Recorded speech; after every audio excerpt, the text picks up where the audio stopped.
From destroying an entire town out of spite to quite literally turning into Godzilla, cartoons have shown us time and time again that sometimes it isn't the villain that's the scariest character in the show.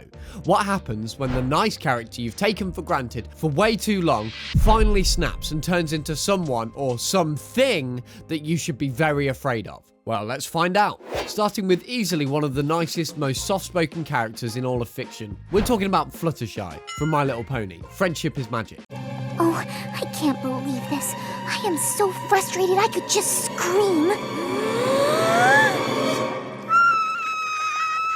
Yeah, that's what Fluttershy sounds like when she's frustrated and angry. So, what in the world could possibly turn this gentle creature into anything you should even remotely fear? It'd genuinely be easier to go over the list of things that she fears than it'd be to find a reason to fear her. No shame to Fluttershy, of course, but she's a Pegasus pony who is so terrified of heights that a sound from below her is enough to lock her wings up mid-air. Well, the moment finally comes when she gets to live out her dream of visiting Princess Celestia's royal garden and befriending the exotic animals there. This is what she's dreamed of for so long, and she'd be right in her element, surrounded by beautiful flowers and cuddly animals. What could possibly go wrong? Oh, I see a Toko toucan and a spider monkey. And oh, is that a wallaroo? Oh, Fluttershy, you're such a loud mouth. The animals run from her. Of all the things that could have possibly happened, that would certainly be among the worst. But she's a patient pony. All she has to do is to slowly get them to warm up to her, and no, they keep running. So she resorts to the next logically sound thing. She starts setting traps. It's a trap! Actual physical f***ing traps. Bold like Twilight says. I'm so sorry to have scared you, my friends, but I'm leaving now, so you can all come out. Yeah, we're not sure what Twilight meant by being more bold, regardless of what the original intention of that advice was. Fluttershy goes absolutely bloody mental once she realizes that things were not going her way. With all the animals running away from her, she decides to finally give them the chase that they wanted. Running at full sprint while screaming, "You're going to love me!" You're going to love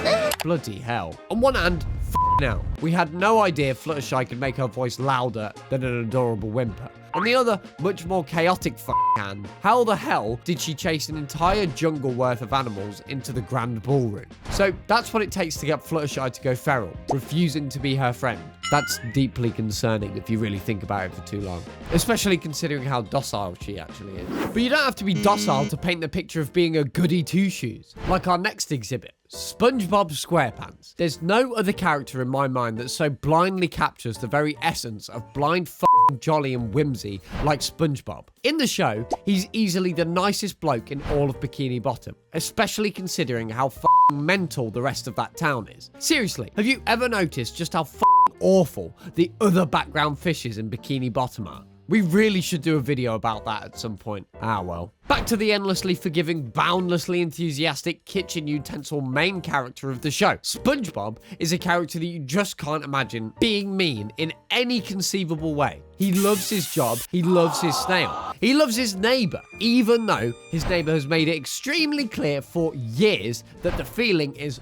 not mutual.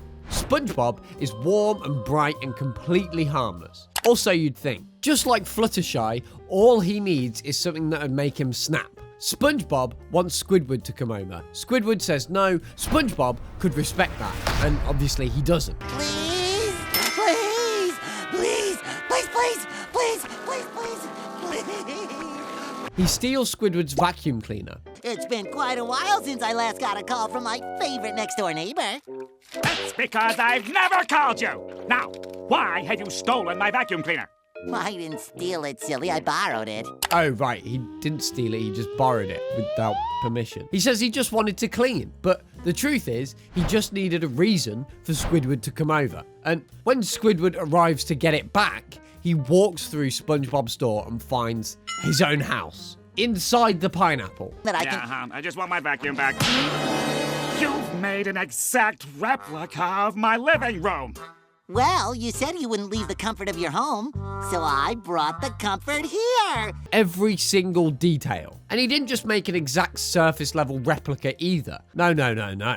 Our Sponge is a dedicated little creep. He remade everything, from the specific chip in the paint from when Squidward first moved in, to all 492 of his self-portraits hanging in the gallery upstairs. SpongeBob has gone next door at some point, studied his neighbour's private living space with obsessive forensic precision, and rebuilt every inch of it from memory. Yeah, it's one thing to fear a character because they can be a bit nutty when they're angry. It's another thing when we have definitive proof that this character is, whether intentionally or not, incredibly creepy and invasive to the point of probably getting a restraining order involved. This scene terrified us because just imagine what SpongeBob could do if he took that meticulous detail and used it for something less kid-friendly.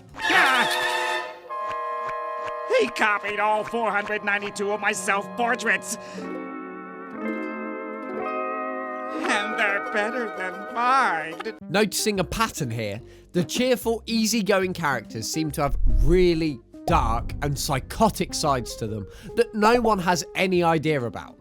And it's not really isolated to just these few instances. Our next focus is pretty much another perfect example of that. Kooky Samban, or as you probably know her, number 3. Nice work, team. Another ice cream parlor made safe for kids worldwide. Can we have some ice cream now, number 1? Can we please? Please, can we please? Later, number 3. Every number in K and D has their own gimmick. And for number 3, it's being constantly happy and upbeat, no matter the circumstance. She's so cheerful, in fact, that you'd almost be deceived into thinking that she's the most harmless person in Sector 5. Oh, you sweet, sweet summer child, let me take you to Season 1. Episode 7, Operation Lice. A swarm of giant mutant hair-eating lice invade the treehouse. In the chaos, they tear straight through Kookie's stuffed animal collection. And if you know anything about number 3, you should know that you do not mess with her stuffed animals. The wreckage leaves everything she owns and loves reduced to shreds. Knowing that this isn't going to end well, number 1 tries to comfort her, even suggesting to buy her more toys to replace what's lost. But Kookie doesn't want toys anymore. No. She wants something far more valuable. That's okay, number 3. We'll get you some new toys. Toys? I don't want toys. I want revenge!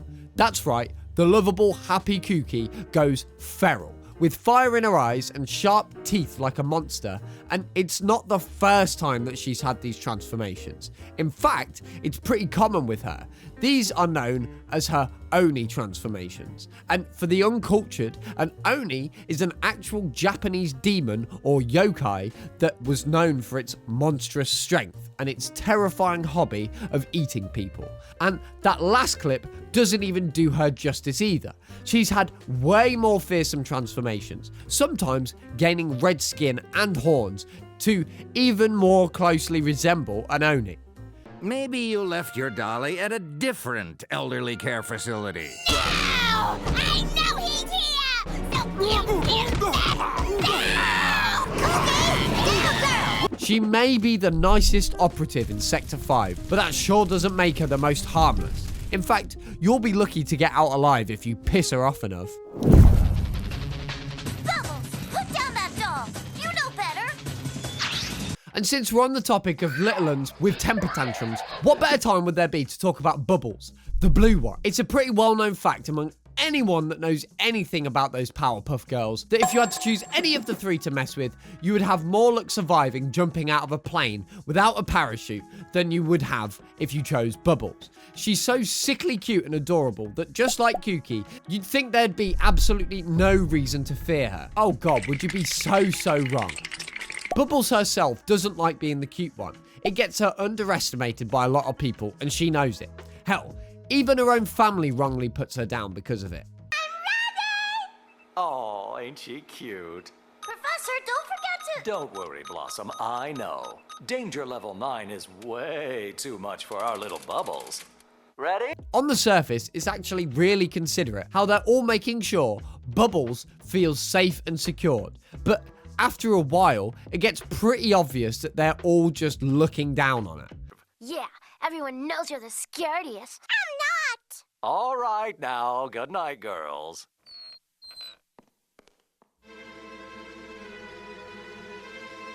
And it's definitely not fair to her.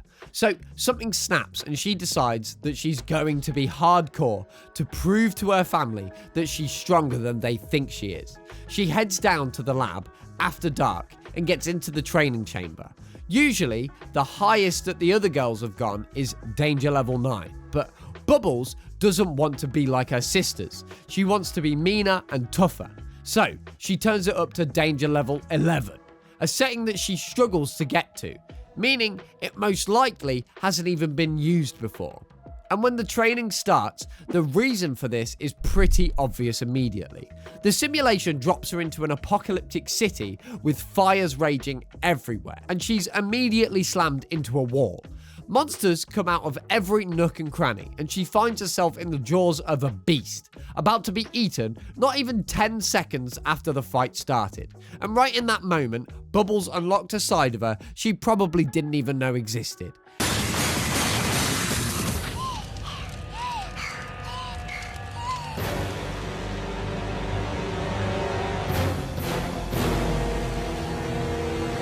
Yeah, that's the cute little girl that everyone thinks is the weakest. We'll be real with you. We'd rather deal with Buttercup than her. After the simulation ends, the Bubbles that leaves that room is completely different. She rules the town with an iron fist, not caring about how minor your offense is. Hell, she even harasses a civilian for something as simple as parking somewhere that they shouldn't. She goes on a rampage, absolutely battering civilians for minor inconveniences with the face of someone who's been waiting for this moment for years. Well, I may be able to talk, but I sure as heck can't drive. Oh, hi, Bubbles. How are you? And keep in mind, all of this started because her family mocked her a bit too hard. Imagine the chaos that would follow if someone really pissed her off. Alright, enough with the psychopaths. Let's look at someone who's actually genuinely nice. Through and through. Ned Diddley Ding Dong Flanders, the nicest man in Springfield. Probably the nicest man in all of fiction. He's so nice, he had an entire phenomenon in fiction named after him. It's called Flanderization, and it's what happens when someone's personality is oversimplified to their most basic traits. And for Ned, that's being the most honest, kind-hearted person in the world. And yes, even diddly-doo-dah Ned Flanders isn't safe from this pattern of secretly being a lost cannon. We see this in one episode specifically where a hurricane hits Springfield. You'd think, after such a traumatic event, would leave the whole town destroyed, but only one house gets wrecked, and that's Ned Flanders. It's all gone. Everything. Gone diddly on. It's a terrible thing to happen to anyone. So, in a show of good faith, the town rebuilds it. Lovely sentiment. Absolutely terrible execution. Watching these people work, you've got to wonder how the town of Springfield got built in the first place. The toilet's in the kitchen, one of the rooms is wired so badly it's essentially a death trap, and the whole thing is held together by a load-bearing crusty poster. Things would have gone better if Ned himself had grabbed a damn hammer and built the thing himself, and he knows it, because the next second, he f***ing explodes. Diddly, diddly, diddly. Gotta be nice, hostility, diddly, diddly, diddly. Ah, hell, diddly, ding dong crap! Can't you morons do anything right? Hey. And you know what? He needs this, because that house was so crappy, it's hard to think they didn't build it like shit on purpose. Now that the anger's been unleashed, it's not going back anytime soon. Ned goes off on every single person present, not missing an individual person. And after telling off probably the entire town, one by one, he finally calms down enough to realize what he's done. Despite the fact that his tantrum was completely justified, Ned voluntarily checks himself into a mental institution because he's consumed with guilt for losing his temper once. That's Ned Flanders for you. Unlike literally everyone else on this list, he really is the definition of kindness, but he also meant every word that he said. which means deep in that diddly ding-dong darling mind of his, he truly hates everyone around him. All right, we've talked about characters that are sweet and innocent on the outside, while being psychotic gremlins on the inside. And we've also talked about Ned Flanders, who's such a good guy through and through that he got a f***ing word named after him. But what about someone who's not quite either and sits perfectly in between? Airbender named Aang. And although his airbending skills are great, he has a lot to learn before he's ready to save anyone. Aang, the last airbender, was literally raised as a pacifist to choose peace over violence wherever he can.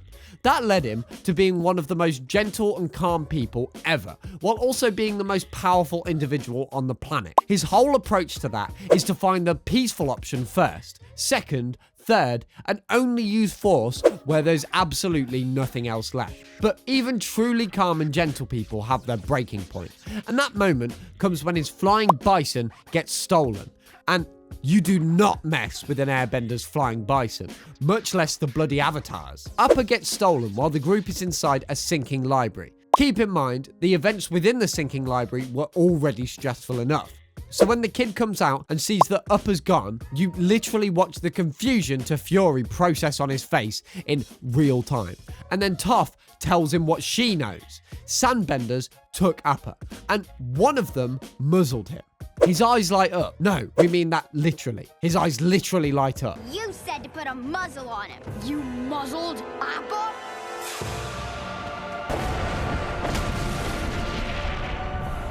I'm sorry. Yeah, sure. Tell the avatar who's literally glowing that you sold his bison.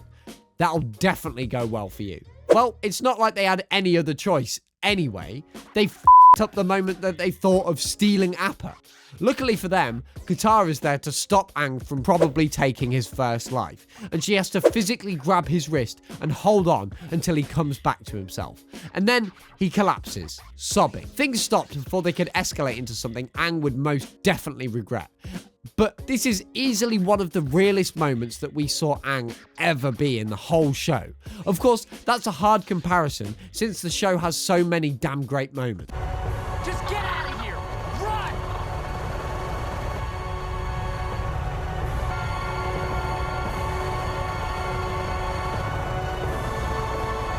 All of these characters have one thing in common though. There's usually something that brings them to the point of no return, or a trigger that leads into a justified crash out. Well, all of them except SpongeBob. That dude's just a creep sometimes. But personally, we don't think anyone has had a rougher, more justified crash out than Steven Bloody Universe. The kid who healed the corrupted, talked the diamonds out of destroying Earth, and befriended every villain the show threw at him. There's few characters that would come to mind when we think of someone smiling through the pain, and Steven is very high on that list. He was 14 when the original show ended, and by then he'd already saved the world multiple times. And nobody in all of that had ever stopped to ask if he was all right. All these experiences have been subjecting your body to a harmful amount of stress. You've been dealing with genuine threats from such a young age. Your body is now responding to minor threats. It's made pretty clear repeatedly in Steven Universe's future that Steven has a lot of baggage that he's been suppressing, and we mean a lot. In one episode in particular, Steven's gem corruption, which has been building across the entire series as his body physically responds to years of unaddressed trauma and a shattered sense of self, finishes what it started, and it causes him to transform. Usually in this show, when a gem transforms, it's usually into something really cool, but not for Steven. He transforms into a massive, hot pink kaiju, Godzilla proportioned, the size of the Crystal Temple itself. I think I'm so great, and I'm so mature, and I always know what to do, but that's not true. You'd think of me as some angel, but I'm not that kid anymore. I'm a monster. He tears through the wall of the beach house, rampages through little homeworld, Alexandrite. The crystal gem's most powerful fusion cannot stop him, which means even Bismuth and Peridot are useless. Lapis Lazuli throws the entire ocean at him and barely slows him down. The cluster of fusion so catastrophically powerful it once threatened to crack the planet apart is deployed and is roughly his size. Even the three diamonds, beings who operate on a planetary scale, can't cure him. when someone asked Garnet what the monster is, well, it'd help no one if she lied. Let's hurry up and clobber that thing. Stand down. What for? That is Steven. What? Run! The only thing that reaches him is everyone surrounding him in the wreckage. Everyone who ever loved him and everyone who ever hurt him, standing there, refusing to go anywhere. And despite how far gone it seems he is, it manages to get through to him. And Steven cries himself back to human form. And the show is completely honest about what the monster was.